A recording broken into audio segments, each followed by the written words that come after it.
Rice டிவிக்கு உங்களை அன்போடு வரவேற்றுக் கொள்கின்றோம். இன்றைய நிகழ்ச்சியில் எங்களோடு இணைந்திருப்பவர் ஊடகவியலாளர், விடியல் இணையதளத்தினுடைய பிரதம ஆசிரியர், தகவல் உரிமை சட்டம் தொடர்பாக செயற்பட்டு கொண்டிருக்கிறவர் ரிப்தி அலி அவர்கள் எங்களோடு இணைந்திருக்கிறார். அவர்களை நாங்கள் நிகழ்ச்சிக்கு அன்போடு வரவேற்றுக் கொள்கின்றோம். வணக்கம். தகவல் உரிமை சட்டம் இலங்கையில் 2016ஆம் ஆண்டு சட்டபூர்வமாக ஆக்கப்படுகிறது. 19வது திருத்தம் மூலம் இது ஒரு தனி மனிதனுடைய அடிப்படை உரிமை என்று திருத்தம் செய்யப்படுகிறது. தகவல் உரிமை சட்டம் என்றால் என்ன? இது எந்த அளவு தூரம் முக்கியமாக இருக்கிறது? உண்மையிலேயே கூறப்போனால் இந்த தகவல் அறியும் உரிமை சட்டம்ங்கிறது எமது இலங்கைக்கு இது ஒரு புதிய விடயமாக இருக்கின்றன. உலகளாவிய ரீதியில் இது ஒரு மிகவும் ஒரு பழமை வாய்ந்த விடயமாக இருக்கின்றது. குறிப்பாக தெற்காசிய நாடுகளில் கூட இந்த சட்டம் மிகவும் பழமை வாய்ந்த சட்டம். அதாவது குறிப்பாக 2000ஆம் ஆண்டுக்கு பிற்பட்ட காலப்பகுதியில் தெற்காசிய நாடுகளில் இந்த சட்டம் மூலம் அறிமுகப்படுத்தப்பட்டிருக்கின்றது. ஆனால் எமது நாட்டில் தான் கூறப்போனால் தெற்காசிய நாடுகளில் ஆக கடைசியாக 2016ஆம் ஆண்டு இந்த சட்டம் மூலம் நிறைவேற்றப்பட்டது. ஆனால் இதில் உள்ள ஒரு முக்கிய விடயம் ஆனால் தெற்காசிய நாடுகளில் இறுதியாக இந்த சட்டம் நிறைவேற்றப்பட்டாலும் ஆனால் இந்த சட்டம் ஒரு மிகவும் ஒரு பலமான ஸ்ட்ராங்கான சட்டமாக இன்று இலங்கையில் காணப்படுகிறது. குறிப்பாக இந்தியா, பாகிஸ்தான், பங்களாதேஷ், நேபாள் போன்ற நாடுகளில் உள்ள தகவல் அறியும் உரிமை சட்டங்களை அவதானிக்கின்ற சந்தர்ப்பத்தில் இந்த இலங்கையில் உள்ள தகவல் அறியும் உரிமை சட்டம் மிகவும் ஒரு ஸ்ட்ராங்கான ஒரு பலமான சட்டம் மூலமாக காணப்படுகின்றது. குறிப்பாக கூறப்போனால் நீங்கள் ஏற்கனவே கூறியது போன்று 19வது திருத்த சட்டம், அதாவது உங்களுக்கு தெரியும் நல்லாட்சி அரசாங்கம் மைத்ரிபால சிறிசேன ஜனாதிபதியாகவும் ரணில் விக்ரமசிங்கே பிரதமராகவும் இருந்த காலப்பகுதி 2015ஆம் ஆண்டு இலங்கையில் 19வது திருத்த சட்டம் ஒன்று நிறைவேற்றப்பட்ட அந்த திருத்த சட்டத்தில் இருக்கிற ஏற்கனவே மக்களுக்கு அடிப்படை உரிமை சுதந்திரம் இருக்கிறது. அதில் பேச்சு சுதந்திரம், ஒன்று கூடும் சுதந்திரம், அதுபோன்று இந்த தகவல் அறிகிற உரிமையும் அவங்க அந்த இந்த 19வது திருத்தத்தினூடாக வழங்கியிருக்காங்க. அது ஒரு பெரிய விஷயம் உண்மையிலே. அதாவது குறிப்பாக இலங்கையில் பல சட்டங்கள், அதாவது தற்போது ஜனாதிபதியாக ரணில் விக்ரமசிங்கே வந்த பிற்பாடு பல சட்டங்கள் பாராளுமன்றத்தில் நிறைவேற்றப்பட்டு கொண்டிருக்கின்றது. ஆனால் இந்த சட்டம் என்கிறது, இந்த தகவல் அறியும் உரிமை சட்டம்ங்கிறது ஏனைய சட்டங்களை விட ஒரு முக்கியமான சட்டம் உண்டு. ஏனென்றால் ஏற்கனவே இந்த 19வது திருத்த சட்டத்தினூடாக பொதுமக்களாகிய இலங்கை பிரஜைகள் தகவலை அணுகிற உரிமையை வழங்கியிருக்குது. அப்போ அந்த வழங்கின அந்த அரசியலமைப்பில் வழங்கப்பட்ட உரிமையை எப்படி இம்ப்ளிமெண்ட் பண்ணுறங்கிறது தான் இந்த 2016ஆம் ஆண்டின் 12ஆம் இலக்க தகவல் அறிவு சட்டத்தில் குறிப்பிடுறது. இந்த சட்டம் ஜூன் மாதம் பாராளுமன்றத்தில் நிறைவேற்றப்பட்டுச்சு. நிறைவேற்றப்பட்ட போதிலும் 2016ஆம் ஆண்டு அதே ஆண்டு ஆகஸ்ட் மாதம் தான் சபாநாயகரால் அந்த சட்டமூலமாக்கப்பட்டு, ஆனால் சட்டமூலமாக்கப்பட்டாலும் அது சம்பந்தமான சில வர்த்தமான அறிவித்தல்களை அதுக்கு பொறுப்பான அமைச்சர், அதாவது ஊடக அமைச்சரால் வெளியிட வேண்டியிருந்துச்சு. அதன் பிற்பாடு ஜனவரி மற்றும் பிப்ரவரி ஆகிய மாதங்கள், அதாவது 2017ஆம் ஆண்டு ஜனவரி பிப்ரவரி ஆகிய மாதங்களில் இந்த சட்டம் மூலம் வெளியானதை தொடர்ந்து இந்த சட்டம் இலங்கையில் இன்றைக்கு வரை அமுலாகி கொண்டிருக்கின்றது. தகவல் உரிமை சட்டத்தின் மூலம் எந்தெந்த நிறுவனங்களிடம் இந்த தகவல்களை பெறக்கூடியதாக இருக்கிறது? குறிப்பாக சொல்லப்போனால் பொது அதிகார சபை என்று நாங்கள் அழைப்போம். இந்த சட்டத்தில் இலங்கையில் உள்ள அனைத்து அரசு திணைக்களங்கள்லையும் இதனை இந்த சட்டத்தை நம்மளோட தகவல்களை கோர முடியும். குறிப்பாக சொல்லப்போனால் இலங்கையில் இருக்கிற நிறுவனங்களை நம்ம பொது நிறுவனங்களை 3 வகையாக பிரிக்கலாம். மத்திய அரசாங்கத்தின் கீழ் உள்ள நிறுவனங்கள், அதாவது குறிப்பாக அமைச்சுக்கள், திணைக்களங்கள் போன்ற இடங்களை குறிப்பிடலாம். அதுபோன்று மாகாண சபைகளுக்கு, அதாவது 89ஆம் ஆண்டின் மாகாண சட்டத்திற்குள் உருவாக்கப்பட்ட மாகாண சபைகளுக்குள்ள மாகாண அமைச்சுக்கள், மாகாண திணைக்களங்கள் போன்ற நிறுவனங்கள் கேட்கலாம். அதுபோன்று உள்ளூராட்சி மன்றங்கள் உட்பட்ட நிறுவனங்கள்லேயும் கேட்க முடியும். இப்போது இலங்கை பிரஜையாக இருக்கிற ஒருவர் இந்த மாதிரியான நிறுவனங்களில் யாரிடம் சென்று இந்த தகவலை அவர் பெற முடியுமாக இருக்கும்? இது ஒவ்வொரு நிறுவனம், அதாவது இந்த சட்டத்தில் குறிப்பிடப்படுகின்றது என்னென்றால், இந்த சட்டம் நிறைவேற்றப்பட்டதிலிருந்து 3 மாத காலப்பகுதிக்குள்ள அந்த நிறுவனத்தில் இருக்கிற ஒரு ஆஃபீஸர்ஸ், அதாவது இன்ஃபர்மேஷன் ஆஃபீஸர்களால் கட்டாயம் நியமிக்கணும்னு சொல்லப்படுது. இப்போது எல்லா நிறுவனங்களும் இவர் இருக்கிறார். அந்த நிறுவனங்கள் கட்டாயம் நியமிக்கணும் 3 மாத காலப்பகுதிக்குள்ள. அப்படி அவங்க நியமிக்காத பட்சத்தில் அந்த நிறுவனத்தின் தலைவர், உதாரணமாக கூறப்போனால் ஒரு வைத்தியசாலை வைத்துக் கொள்ளுமே. வைத்தியசாலை என்றால் உதாரணமாக ஒரு மாவட்ட பொது வைத்தியசாலை என்கிற வைத்தியசாலையின் நிறுவன தலைவர் என்ன செய்யணும், கட்டாயமாக அந்த நிறுவனத்தின் ஒரு அதிகாரியை தகவல் அதிகாரியாக நியமிக்க வேண்டும். அதாவது சட்டம் 2016ஆம் ஆண்டு சட்டம் நிறைவேற்றப்பட்டு 3 மாத காலப்பகுதியை நியமிக்கணும். அப்படி நியமிக்காத பட்சத்தில் அந்த நிறுவனத்தின் தலைவராக இருக்கின்ற இந்த வைத்தியர், மாவட்ட வைத்தியர் பணிப்பாளர் பதவி வழியாக தகவல் அதிகாரியாக வருவார். ஸோ எல்லா ஆஃபீஸ்லையும் கட்டாயம் ஒரு ஆஃபீஸர் இருக்கணும். அது மாத்திரம் இல்லாமல் இந்த சட்டத்தில் குறிப்பிடப்படுது என்னன்னு சொன்னால், இந்த நிறுவனத்தில் இருக்கிற தகவல் அதிகாரியும் குறித்தளிக்கப்பட்ட அதிகாரி, அதாவது டெசிக்னேட் ஆஃபீஸர், டிஓன்னு நாங்கள் கூப்பிடுவோம் அதை சுருக்கமாக. அதே போல் இன்ஃபர்மேஷன் ஆஃபீஸர்ஸ், டெசிக்னேட் ஆஃபீஸர், இவங்க 2 பேர் பேரையும் அந்த நிறுவனத்தின் முன்னுக்கு மக்கள் பார்க்கக்கூடிய வகையில் ஒரு காட்சிப்படுத்தணும் கட்டாயம். அவர் பேர், அவர் பதவி, அவர் ஃபோன் நம்பர், அவர் மின்னஞ்சல் முகவரிங்கிற எல்லா விஷயத்தையும் காட்சிப்படுத்த வேண்டி இருக்குது. இப்போது ஒரு பொதுமகன் இந்த அதிகாரியிடம் எப்படியான தகவல்களை பெறுவார், எப்படி அந்த அதிகாரி இந்த தகவலை அந்த பொதுமகனிடம் கொடுக்க வேண்டும்? இலங்கையை பொறுத்த மட்டில் 3 வகையாக அதுக்கென்று விண்ணப்பம் ஒன்று இருக்கு. அதாவது நான் சொன்ன வர்த்தமானி ஒன்று வெளியிடப்பட்டது. அதாவது 2017ஆம் ஆண்டு பிப்ரவரி மாதம் 3ஆம் தேதி ஒரு வர்த்தமானி அறிவித்தல் ஒன்று வெளியிடப்பட்டுச்சு. அது தகவல் அறியும் ஆணைக்குழுவோடு இணைந்து அவங்களோட வழிகாட்டலில் அறிவுறுத்தலின் கீழே ஊடக அமைச்சரால் வெளியிடப்பட்டுச்சு. அதில் என்னென்ன ஃபார்ம்ஸ், இந்த ஆர்டிஐக்கு பயன்படுத்த வேண்டிய ஃபார்ம்ஸ் என்னென்ன என்று சொல்லி அந்த ஃபார்ம்ஸ் கிட்டத்தட்ட ஒரு 11 ஃபார்ம்ஸ் இருக்குது. அதில் மக்களுக்கு தேவையான ஃபார்ம்ஸ் 3 வகையான ஃபார்ம் தான் தேவை. ஒன்று RTI 1ங்கிறது, அதாவது இன்ஃபர்மேஷன் ரிக்வெஸ்ட்டுங்கிற தகவல் கோரிக்கையாளருக்குரிய தகவல் கோரிக்கை விண்ணப்பம் உண்டு. அடுத்து RTI 10 என்று சொல்கிறோம். அது RTI 10 என்று சொல்கிறது குறித்தளிக்கப்பட்ட அதிகாரி, டெசிக்னேட் ஆஃபீஸருக்கு போடுற ஃபார்ம் 2. 3வது கமிஷனுக்கு போடுற ஃபார்ம். இந்த 3 ஃபார்ம் தான் மக்களுக்கு தேவையான, பொதுமக்கள் ஒரு பிரஜைக்கு தேவையான ஃபார்ம். இந்த 3 ஃபார்ம்லையும் முதலாவது சமர்ப்பிக்க வேண்டிய ஃபார்ம் RTI 1ங்கிறது. அது அந்த ஃபார்ம்ல தான் சமர்ப்பிக்கணும் இல்லை. இந்த விண்ணப்பங்களை எங்கு பெற முடியும்? இல்லை, அதாவது இந்த விண்ணப்பங்கள் ஏற்கனவே இணையதளங்கள் இருக்குது. அதே போல் நிறுவனங்கள், அதாவது www.rti.gov.lkங்கிற அரசாங்கத்தின் தகவல் அறியும் உரிமை சட்டத்தை மேம்படுத்துறதுக்கான வெப்சைட்டில் போனால் அந்த ஃபார்ம்ஸ் இருக்குது. அது போல் எல்லா வழிகாட்டல்ஸ் இருக்குது, சட்டம் இருக்குது, ரூல்ஸ் எல்லாம் இருக்குது. அதுக்கு மேலதிகமாக இந்த ஃபார்ம்ஸுகள் இந்த RTI கமிஷன் வெப்சைட்லேயும் இருக்குது. அதே போல் ஒவ்வொரு நிறுவனங்கள்லையும் நம்ம போய் கேட்டால் தருவாங்க. ஆனால் ஃபார்ம் தான் போடணுமென்று ஒரு இது ஒன்று இல்லை. அது ஒரு ஃபார்மட் உண்டு, ஒரு சேம்பிள் மாதிரி ஒரு ஃபார்மட் உண்டு. அந்த சேம்பிளில் இருக்கிற விஷயங்கள் உள்ளடக்கி நம்ம ஒரு லெட்டர் ஃபார்மட்லேயும் நம்ம ஒரு RTI அப்ளிகேஷனை போட முடியும். இந்த RTI அப்ளிகேஷன்ஸை 3 வழியில் நம்ம செய்யலாம். ஒன்று பை ஹேண்டில் கொடுக்கலாம், அல்லது போஸ்ட்டில் அனுப்பலாம். அப்படி இல்லாத பட்சத்தில் இமெயிலில் அனுப்பலாம். அந்த போஸ்ட்டில் அனுப்புகிறையும் நார்மல் போஸ்ட்லேயும் அனுப்பலாம், ரெஜிஸ்டர் போஸ்ட்லேயும் அனுப்பலாம்.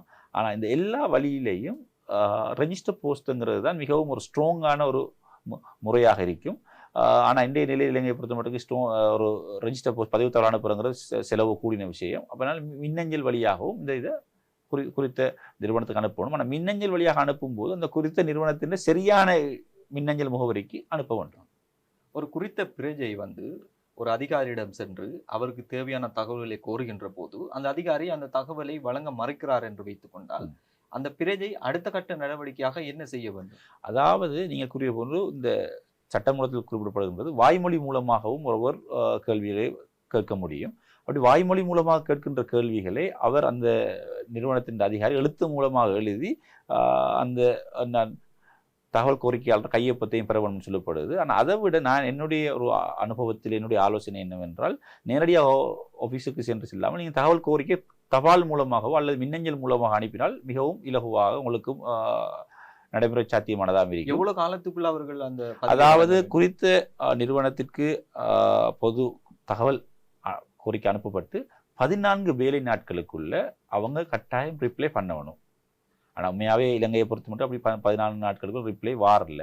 அட்லீஸ்ட் இந்த 14 நாட்களுக்குள்ளேயாவது அவங்க எக்னாலஜ்மெண்ட், அதாவது ஏற்றுக்கொள்ளல் கடிதம், அதாவது உங்களுடைய தகவல் கோரிக்கை கிடைத்தது என்று சொல்லி 14 நாட்களுக்குள்ள அவங்க அனுப்பணும். அவங்க அனுப்பி அந்த 14 அந்த கடிதம் அனுப்பினதுலேருந்து இன்னொரு 14 நாள், கிட்டத்தட்ட ஒரு மாதம் 28 வேலை நாட்களுக்குள்ள நம்ம இதை நமக்கு கட்டாயம் கிடைக்கணும். ஆனால் உண்மையாக இலங்கையை பொறுத்த மட்டும் கவலையான விடயம் என்னென்றால், பெரும்பாலும் சில நிறுவனங்கள் 28 நாட்களுக்குள்ள 14 நாட்களுக்குள்ள 28 நாட்களுக்குள்ள வழங்குது. ஆனால் இன்னும் சில நிறுவனங்கள் அப்படி வழங்குறதில்ல. நீங்கள் கூறினது போல் ஏற்கனவே கேட்ட கேள்வி போன்றுதான் அந்த தகவல் கோரிக்கை நிறுவனத்தின் தகவல் அதிகாரிகளை வழங்காமல் விட்டா அவங்களோட அந்த இது நிராகரிக்கப்பட்ட இதிலிருந்து நினைக்கிறேன் 14 அல்லது 21 நாட்களுக்கு இடையில அந்த நிறுவனத்தின் குறித்தளிக்கப்பட்ட அதிகாரி, அதாவது டெசிக்னேட் ஆஃபீஸருக்கு இவங்க மேன்முறையீடு செய்யணும். அதுக்கு தான் இந்த RTI 10ங்கிற ஒரு ஃபார்ம் ஒன்று இருக்கு. அது ஃபார்மட்டை அந்த ஃபார்மட்டை நம்ம இதை அப்ளை பண்ணணும். அதாவது அந்த ஃபார்ம் அப்ளை பண்ணக்கிற ஏற்கனவே ரிஜெக்ட் பண்ணின அந்த கடிதத்தின் கொப்பியும், அதை போல் நீங்கள் ஏற்கனவே தகவல் கோரிக்கையாளருக்கு முன்வைச்ச அந்த கோரிக்கை விண்ணப்பத்தை அட்டாச் பண்ணி அவங்களுக்கு நீங்க அதிகாரியுடைய மேலதிகாரிக்கு மேலதிகாரிக்கு அதாவது உதாரணமாக சொல்ல போனால் உதாரணமாக அவங்களுக்கு எடுத்துக்கொள்ளும் பிரதேச செயலகம். அதாவது நாட்டில் பிரதேச செயலகங்களை பொறுத்த மட்டுக்கு உதவி பிரதேச செயலாளர் அல்லது நிர்வாக உத்தியோகத்தர் இவங்க ரெண்டுல ஒரு ஆள் அந்த நிறுவனத்தின் தகவல் அதிகாரியாக இருப்பார். பிரதேச செயலாளர் டிஓ டெசிக்னேட் ஆஃபீஸர் குறித்தளிக்கப்பட்ட அதிகாரியாக இருப்பார். இவர்களிடம் எங்களுக்கு தகவல் கிடைக்க வேண்டாம் பிரதேச செயலாளரிடம் தான். உதாரணமா நீங்க கூறிய நம்ம ஒரு பிரதேச செயலகத்துக்கு போட்டோம், தகவல் கோரிக்கையாளர் தகவல் அதிகாரி நமக்கு 14 நாட்களுக்குள்ள அல்ல 28 நாட்களுக்கு நமக்கு ரிப்ளை பண்ணாத பட்சத்தில் முதலாவது, அல்லது அவரு நம்மளுடைய கோரிக்கையை ரிஜெக்ட் பண்ணி இருந்தால் ரெண்டாவது, மூன்றாவது நம்ம கேட்ட கேள்விகளில் முழுமையாக பதிலளிக்காமல், அதாவது உதாரணமாக சொல்ல போனால் நம்ம ஒரு 5 கேள்வி கேட்டிருந்தால் 3 கேள்வி பதிலளித்து விட்டு 2 கேள்வி பதிலளிக்காத விட்டால், இப்படிதான் 3 சந்தர்ப்பங்களில் அந்த நிறுவனத்தின் மேலதிகாரி அதாவது குறித்தளிக்கப்பட்ட அதிகாரி, அதாவது நம்ம பிரதேச செயலகத்தில் பிரதேச செயலாளருக்கு நம்ம மேன்முறையீடு செய்யணும். செஞ்சால் அந்த செய்ததிலிருந்து 21 நாட்களுக்குள்ள அவங்க பதிலளிக்கும். அப்படி 21 நாட்களுக்குள்ள பதிலளிக்கல அல்லது 21 நாட்களுக்குள்ளேயும் அவங்க நிராகரிச்சாங்க என்று சொன்னா நம்ம திருப்பி தகவல் அறியும் உரிமைக்கான ஆணைக்குழுவுக்கு மேன்முறையீடு செய்யும். இப்போது இந்த அதிகாரிகள் பதிலளிக்க முடியாமல் இருப்பதற்கான ஏதாச்சும் காரணங்கள் இருக்கிறதா? அவர்களுக்கு ஏதாச்சும் விதிகள் ரூல்ஸ்கள் ஏதாச்சும் இருக்கிறதா? எங்களால் இப்படி பதிலளிக்க முடியவில்லை என்பதற்கு அப்படி இல்லை. அதாவது சில பதிலளித்தே ஆக வேண்டும். அதாவது அவங்க பதிலளித்தென்றில் அவங்க நம்மளுடைய தகவல் கோரிக்கைக்கு பதில் வழங்கி ஆகணும். கோரிக்கை வழங்குவதில்லை, பதில் வழங்கணும் கட்டாயம். முதலாவது அந்த நம்ம கோரின விடயங்களை அவங்க மறுக்கிறதுக்கான வாய்ப்புகள், அதாவது தகவல் அறியும் உரிமை 2016ஆம் ஆண்டின் 12ஆம் இலக்க தகவல் அறியும் உரிமை சட்டத்தின் 5வது பிரிவில் சில கண்டிஷன்ஸ் சொல்லப்படுது. உதாரணமாக பாதுகாப்பு சம்பந்தப்பட்ட விடயங்கள், அந்நிய செலாவணி விடயங்கள், வழக்கு சம்பந்தப்பட்ட விடயங்கள், இப்படின்னு பல விஷயங்கள் அந்த க்ளோஸ் 5ல சொல்லப்படுது. அப்போ அந்த விஷயங்கள்ல இருக்கிற விஷயங்கள்ல இவங்க தகவலை வழங்காம மறுக்க முடியும்.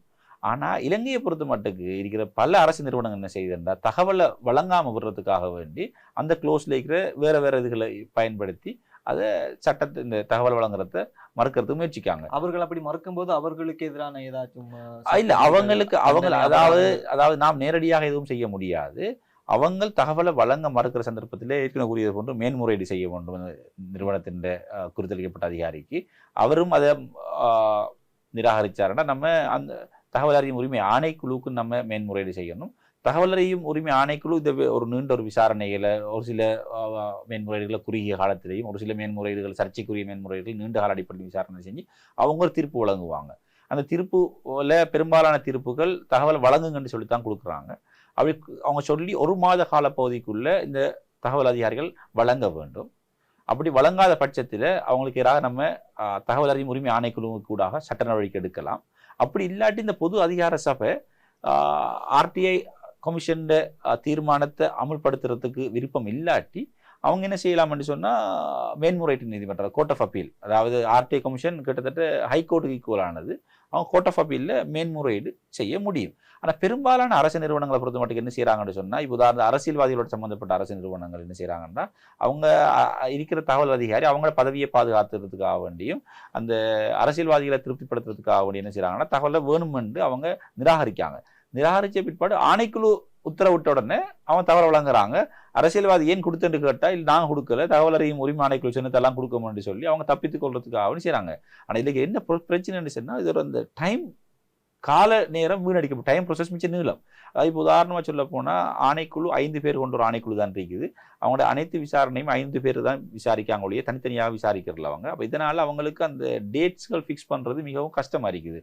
உதாரணமாக இப்போ ஏப்ரல் மாதம் 1ஆம் தேதி ஒரு நபர் கொண்டு போய் ஒரு ஆர்டிஐ கமிஷனுக்கு கொடுத்தாங்கன்னா அவருக்கு ஒரு 2 மாதத்துக்கு பிற்பாடு தான் ஒரு டேட் கிடைக்கும். அப்போ ஏற்கனவே ஒரு 2 மாதம் வீணடிக்கப்பட்டிருக்குது. இந்த கமிஷன் டேட் தார 2 மாதம் கிட்டத்தட்ட 4-5 மாதங்களுக்கு பிறகுதான் தகவல் கிடைக்குது. அந்த நேரங்களில் சில தகவல்கள் பழசுபட்ட தகவல்களாக மாறுறதுக்கான சந்தர்ப்பங்களும் இருக்குது. ஸோ இதனால் நாங்கள் சொல்கிற விஷயம் என்றால் இயலுமான வரைக்கும் தகவல் அதிகாரிகள், அதாவது அரசு நிறுவனங்களில் உள்ள தகவல் அதிகாரிகள் தகவல்களை அவங்களாக முன்வந்து, அதாவது அவங்களாகவே தானாக முன்வந்து தகவலை வெளிப்படுத்தணும். அப்படியே மக்கள் கேட்குற தகவல்களை வேணுமென்று நிராகரிக்காம எவ்வளவுக்கு தகவலை வழங்கியலுமோ அவ்வளவுக்கு வழங்குறதுக்கு முயற்சிக்க வேண்டும். இல்லை, இப்போது இந்த அதிகாரிகள் தகவல் தருவதற்கு மறுக்கின்ற போது சட்டத்தின் தகவல் அறிவு உரிமை சட்டத்தின் படி இவர்களுக்கு ஏதாச்சும் ஒரு அபராதமோ ஏதாச்சும் ஒரு தண்டனையோ இருக்கிறதா இந்த சட்டத்தில்? அது இருக்கின்றது. ஆனால் அது நாம் நேரடியாக நாம் செய்ய முடியாது, ஆணைக்குழுவினூடாகத்தான் செய்ய முடியும். அதாவது தகவல் அறியும் உரிமை ஆணைக்குழுவோட தீர்மானத்தை 1 மாத கால பகுதிக்குள்ள அவங்க நிறைவேற்றணும். அவங்க நிறைவேற்றாத பட்சத்தில் நம்ம என்ன செய்யணும்னா, அதாவது தகவல் கோரிக்கையாளர் என்ன செய்யணும்னு சொன்னால் இந்த விஷயத்தை ஆணைக்குழுக்கு அறிவிக்கும். ஆணைக்குழுக்கு அறிவித்து ஆணைக்குழு என்ன செய்யும், அதுக்கு பிற்பாடு நம்மகிட்ட எஃபிடவிட் சத்திய கடதாசி ஒன்று கேட்கும் இதற்கு எதிராக சட்ட நடவடிக்கை எடுக்கிறதுக்கு. அதன் பிற்பாடு அவங்க என்ன செய்வாங்க, அந்த நிறுவனத்தையும் கூப்பிட்டு நீங்கள் ஏன் கொடுக்கலன்னு திருப்பி ஒரு இது ஒன்று கேட்டது பிற்பாடு பிறகு அவங்க என்ன செய்வாங்கன்னு சொன்னால் கேஸ் ஃபைல் பண்ணுவாங்க. அது எங்கே கேஸ் ஃபைல் பண்ணுவாங்கன்னா நீதவான் நீதிமன்றம் மஜிஸ்ட்ரேட் கோர்ட்டில். நம்ம ஒரு நாளும் போய் நேரடியாக கேஸ் ஃபைல் பண்ண முடியாது, ஆணைக்குழு கூட தான் பண்ணணும். அப்படி பண்ணின நேரத்தில் அவர் குற்றவாளியாக காணப்பட்டால் அவருக்கு 50,000 ரூபாய்க்கு குறைவான, அந்த தகவல் நிறுவனத்தின் தகவல் அதிகாரிக்கு 50,000 ரூபாய்க்கு குறைவான தண்டப்பணமும் 2 வருடங்களுக்கு குறைவான சிறை தண்டனையும் 2ல் 1 வழங்கலாம், 2ம் சேர்ந்தும் வழங்கப்படும். ஆனால் இதுவரைக்கும் கிட்டத்தட்ட 7 வருடங்களாக இலங்கையில் சட்டம் அமல்படுத்தப்பட்டதிலிருந்து கடந்த வருடம் மாத்திரம் 7 நான் நினைக்கிறேன் 6 வழக்குகள் 7 அரசு நிறுவனங்களுக்கு எதிராக 6 வழக்குகள் ஆணைக்குழுவினால் தாக்கல் செய்யப்பட்டிருக்கிறது. இதே சந்தர்ப்பத்தில் ஆணைக்குழு உத்தரவை எதிர்த்து பொது அதிகார சபைகள் அல்லது தகவல் கோரிக்கையாளரும் வழக்கு தாக்கல் செய்யலாம். உதாரணமாக சொல்ல போனால், இப்போ ஒரு பொது அதிகார சபைட்ட இந்த தகவலை நீங்கள் 1 மாதத்துக்குள்ளே கொடுங்க என்று சொன்னால், அது கொடுக்கறதுக்கு அந்த நிறுவனத்துக்கு விருப்பம் இல்லை என்றால் அவங்க அந்த 1 மாத காலப்பகுதிக்குள்ள மேன்முறையீட்டு நீதிமன்றத்தை அவங்க மேன்முறையீடு செய்யும். இப்போ இதுவரைக்கும் நான் நினைக்கிறேன் கிட்டத்தட்ட 11 மனுக்கள் மேன்முறையீட்டு நீதிமன்றத்தில் தாக்கல் செய்யப்பட்டிருக்கு. அதில் 3 மனுக்களுக்கான தீர்ப்புகள் வந்திருக்குது. அதில் 1 பாராளுமன்றத்தில் இருக்கின்ற பாராளுமன்ற உறுப்பினர்கள் சொத்து சம்பந்தப்பட்ட விடயம், அதை ஆணைக்குழு வெளியிடணும் என்று சொல்லி தீர்ப்பு வழங்கின பிற்பாடு பாராளுமன்றம் மேன்முறையீட்டு நீதிமன்றத்தில் வழக்கு தாக்கல் செய்து அதுவும் ஒரு ஊடகவியலாளருக்கு தாக்கல் செஞ்சு நீதிமன்றம் உத்தரவு வழங்கியிருக்குது. இல்லை, நீங்கள் அவங்களோட ஆர்டிஐ கமிஷன் தீர்மானம் அந்த தீர்ப்பு சரியன்னு சொல்லி. அதன் பிற்பாடு கடந்த மார்ச் நினைக்கிறேன் பிப்ரவரி மாதம் 2 தீர்ப்புகள் வெளியாயிட்டு. ஒன்று இலங்கை வங்கிக்கு எதிரான தீர்ப்பு ஒன்றும், அதாவது இலங்கை வங்கி தாக்கல் செய்த ஒன்றும். அடுத்தது கேஸ் நிறுவனம், இலங்கையில் இருக்கிற எரிவாயு லாப்ஸ் நினைக்கிறேன், செல் கேஸ் நிறுவனம் நினைக்கிறேன் நான், அரசாங்கம் சொந்தமாக. அந்த நிறுவனத்தின் உயர் அதிகாரிகள் சம்பளத்தை ஒரு ஆள் கோரியிருந்த டைமில் அந்த நிறுவனத்தின் அவங்களும் நிறுவனத்தை அந்த சம்பள விவரங்களை ரிலீஸ் பண்ணுங்கன்னு சொன்ன உடனே அவங்களும் மேன்முறையீட்டு நீதிமன்றத்தில் வழக்கு தாக்கல் செஞ்சுருந்தாங்க. அந்த 2 வழக்குகளும் கிட்டத்தில் கடந்த பிப்ரவரி மாதம் வந்துச்சு. அந்த டைம்லையும் அவங்க சொன்னாங்க என்னென்று சொன்னால், ஆணைக்குழு வழங்கின தீர்ப்பு சரியான தீர்ப்பு என்று சொல்லப்பட்டுச்சு. அதே போல தான் நான் ஒரு மேன்முறையீடு செஞ்சிருந்தேன். இலங்கை துறைமுக அதிகார சபைக்கு எதிராக. துறைமுக அதிகார சபை தகவல் கோரிக்கை வழங்குறதுக்கு அவங்க $American கட்டணங்களை அறவிட்டாங்க.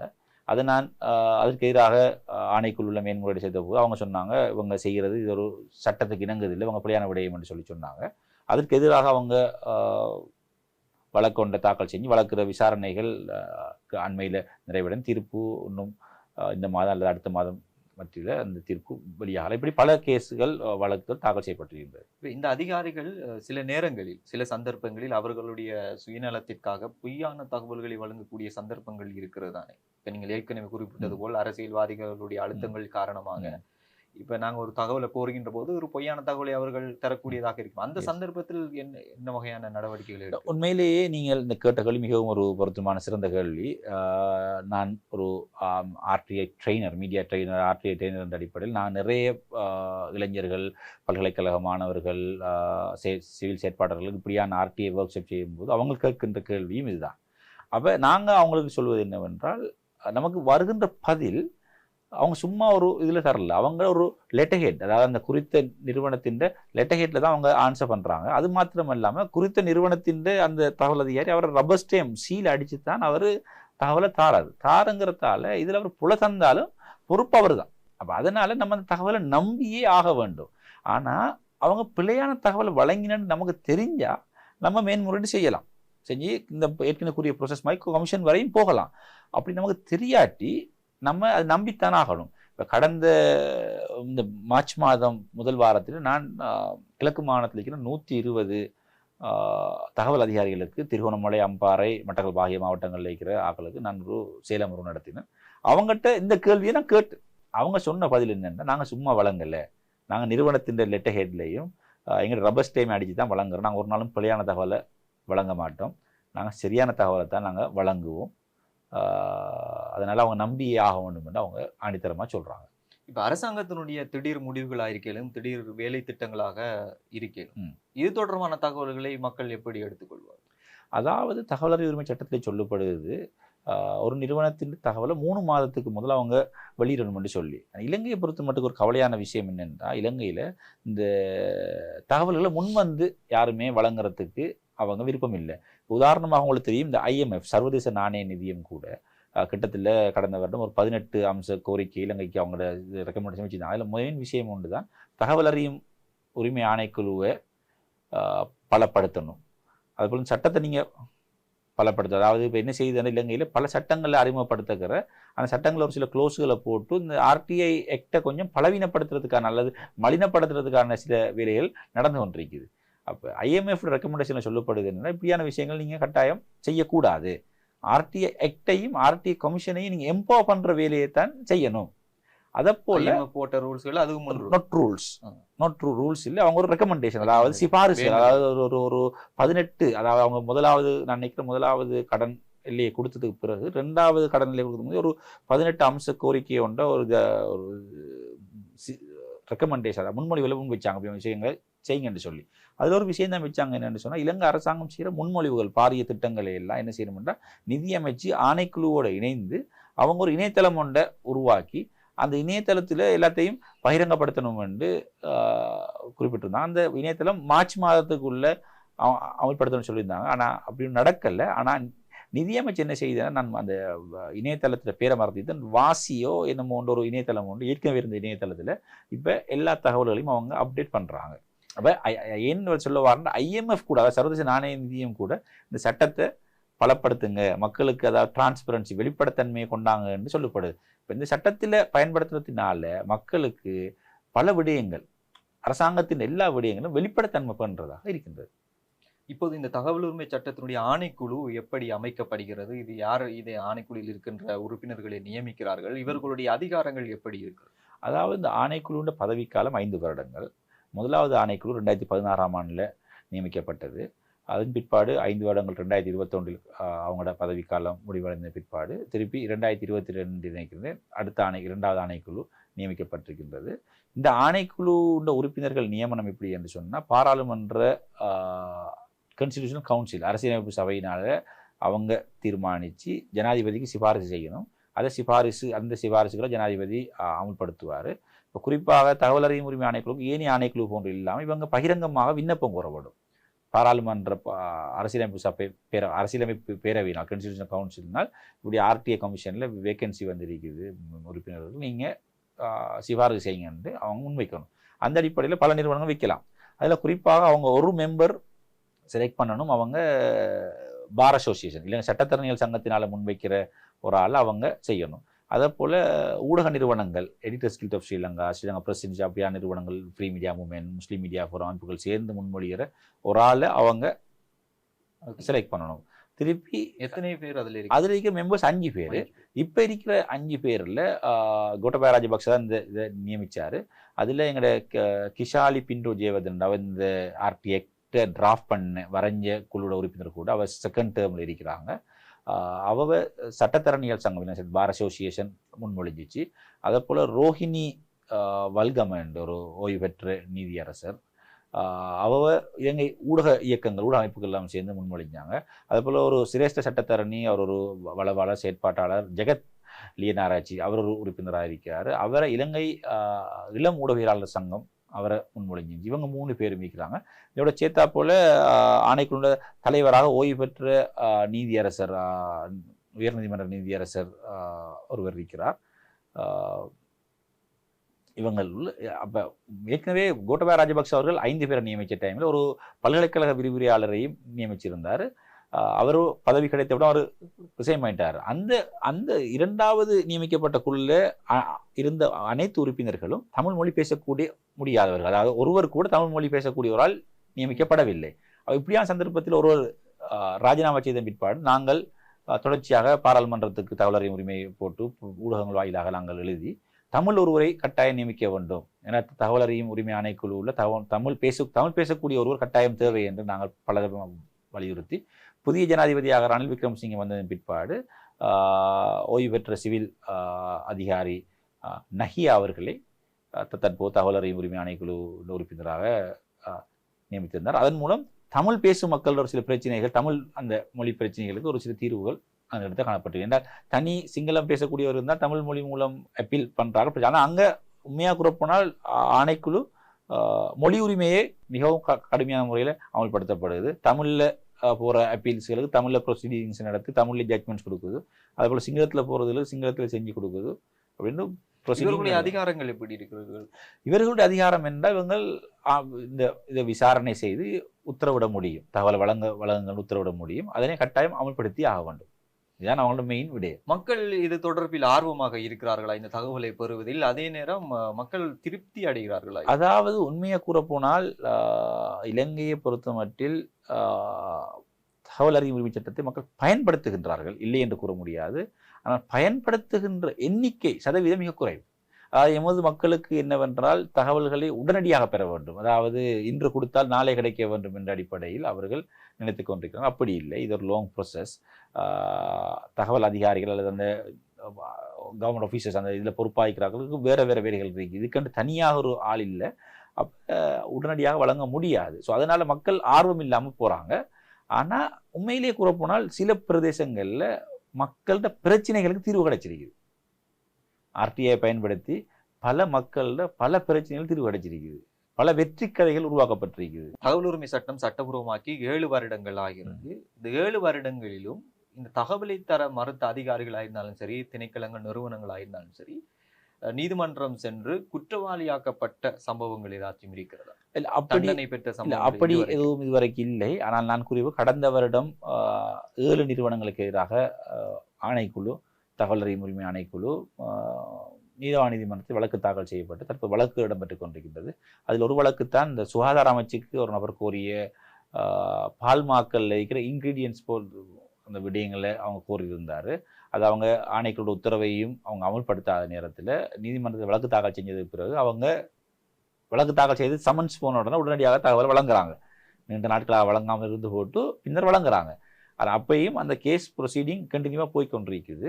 ஆனால் இதுவரைக்கும் அந்த தீர்ப்புகள் கொடுத்து யாரும் இதுவரைக்கும் பனிஷ் பண்ணப்பட்டதாக இல்லை. உண்மையிலேயே நீதிமன்றம் சென்று பனிஷ் பண்ணாமல், அதாவது குற்றம் இழைக்காமல் இலகுவாக இந்த தகவல்களை அவங்க வழங்க முடியும். இந்த தகவல் உரிமை சட்டத்தில் முன்னேற்றுவதற்காக, இன்னும் பலப்படுத்துவதற்காக இதில் இருக்கிற குறைபாடுகள் இருக்க முடியும். ஸோ உங்களுடைய நிலைப்பாடு படி இதில் என்னென்ன விடயங்களை செய்தால் நல்லம் இதன் பிறகு என்று ஏதாச்சும் இருக்கிறது? உண்மையிலேயே என்ன விடயம் என்றால், தகவல் அறியும் ஒன்று தெற்காசிய நாடுகளில் மிகவும் ஒரு பலமான ஆர்டிஐ ஆக்டாக இலங்கை ஆக்ட் இருக்கின்றது. அப்படி ஆக்டில் கூட சில குறைபாடுகள் இருக்கின்றது. ஆனால் உண்மையிலேயே இந்த குறைபாடுகளை திருத்தம் செய்ய போகும் சமயத்தில் இந்த ஆக்டை இல்லாமலாக்குவதற்கான சில முயற்சிகளும் அரசாங்கத்தால் நடக்கலாம்.